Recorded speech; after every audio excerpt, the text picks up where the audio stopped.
Olá, hoje nas nossas reflexões estávamos aqui estudando a lição número 11 do livro Religião dos Espíritos, que é uma coleção de Emmanuel que analisa os aspectos religiosos da nossa doutrina, e especificamente esse livro Religião dos Espíritos observa o estudo do livro dos Espíritos. E essa lição número 11, ele faz menção à questão número 632 do Livro dos Espíritos. E a questão 632 do Livro dos Espíritos, ela está no capítulo 1º da parte 3ª das leis morais, que faz referência ao estudo do bem e do mal. Então, na questão 629, Kardec pergunta que definição se pode dar da moral. Os Espíritos respondem que a moral é a regra do bem proceder, isto é, de distinguir o bem do mal. Funda-se na observância da lei de Deus. O homem procede bem quando tudo faz pelo bem de todos, porque então cumprem a lei de Deus. Questão 630. Como se pode distinguir o bem do mal? O bem é tudo o que é conforme a lei de Deus. O mal, tudo o que lhe é contrário. Assim, fazer o bem é proceder de acordo com a lei de Deus. Fazer o mal é infringi-la. 631. Tem meios o homem de distinguir por si mesmo o que é bem do que é mal? Sim, quando crê em Deus e o quer saber. Deus lhe deu a inteligência para distinguir um do outro.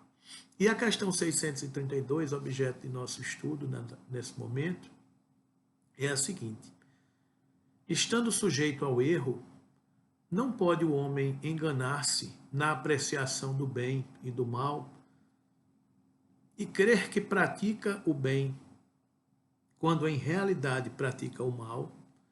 A resposta dos Espíritos é: Jesus disse: vede o que querias que vos fizessem, ou não vos fizessem. Tudo se resume nisso.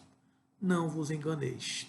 Os Espíritos fazem uma referência à regra áurea que diz que fazer aos outros o que gostaríamos que nos fizessem. Então, tudo resume-se nisso. E a análise de Emmanuel, a observação, o estudo de Emmanuel, ele traz luz sobre essa questão, falando de que bem-aventurados os puros, porque verão a Deus. Estudando a palavra do Mestre Divino, recordemos que no mundo até hoje não existiu ninguém quanto ele com tanta pureza na própria alma.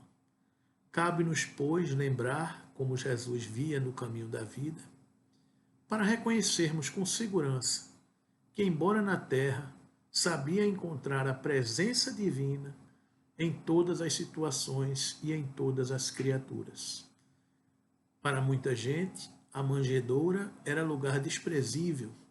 Entretanto, ele via Deus na humildade com que a natureza lhe oferecia materno colo e transformou a estribaria num poema de excelsa beleza.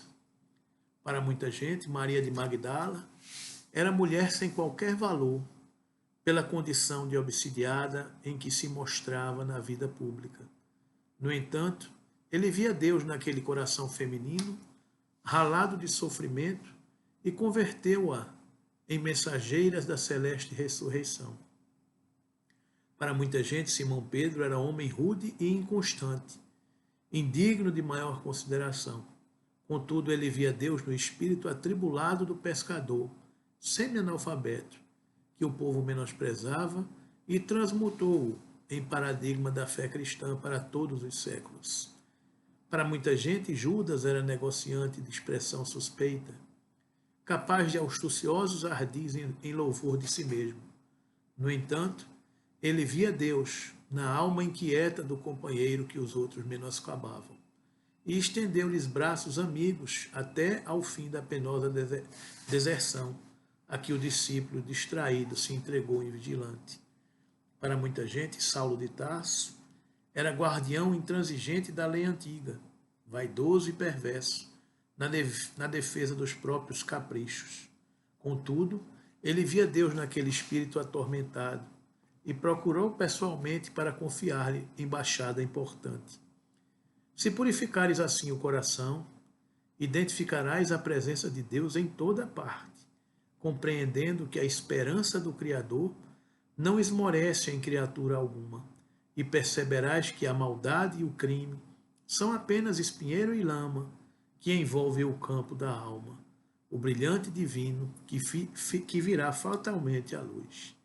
E aprendendo e servindo, ajudando e amando, passarás na terra por mensagem incessante de amor, ensinando os homens que te rodeiam a converter o charco em berço de pão e a entender que mesmo nas profundezas do pântano podem surgir lírios perfumados e puros para exaltar a glória de Deus. Está aí, queridos amigos, uma expressão singela, profunda do pensamento de Emmanuel, quando estudando a questão do bem e do mal, ele traz à luz a pureza da alma do Cristo de Deus, do nosso mensageiro, do nosso governador Jesus de Nazaré, quando ele fala de que bem-aventurados os puros, porque verão a Deus. E que Jesus via na terra tudo que ele via a presença divina em todas as situações e em todas as criaturas. E nos conclama para que caminhemos para esse roteiro do Cristo, para que a gente possa enxergar beleza em todas as situações que a vida nos oferece, que é como ele menciona aqui.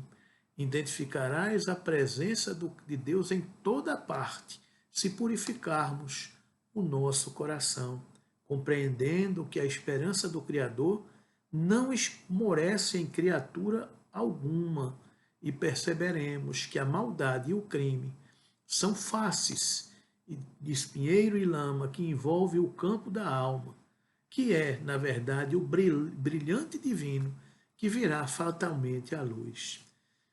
É um convite fantástico, esse de Emmanuel, para nos chamar a perceber o lado iluminado de todas as circunstâncias da vida, para perceber que o brilhante divino em tudo virá fatalmente à luz, que hoje, embora embaçado, revestido de lama e de dificuldades, amanhã ele virá à luz.